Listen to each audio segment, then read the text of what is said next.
This is the Amphenol TCS Paladin Weld Checker. It is a proof strength tester to make sure that the welds are strong enough before proceeding on to the next step in the process. A small little unit.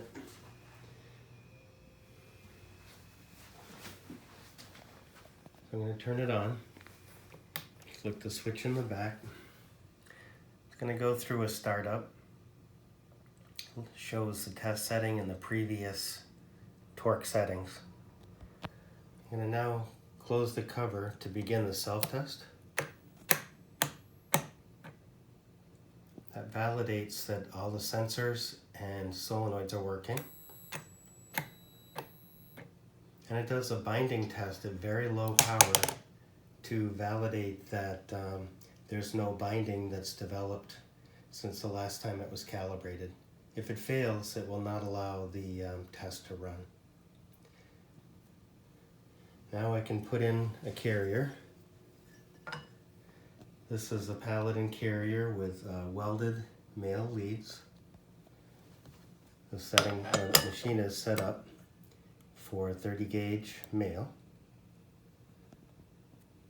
And for the purposes of the video, I'm going to press the start first and then just close the cover, and then it gets held down.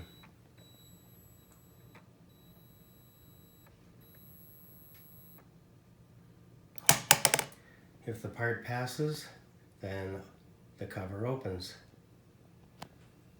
We put in nothing, and we should expect a failure. I'm going to hit start and then close the cover. So all four failed, and you can see that the fail light is blinking.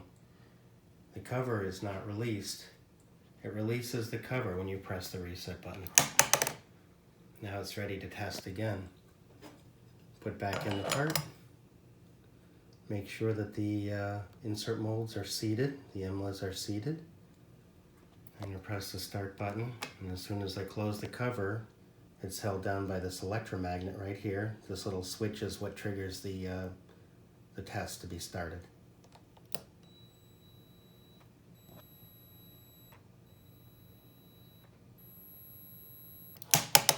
And again, all welds pass, and you get a pass indication.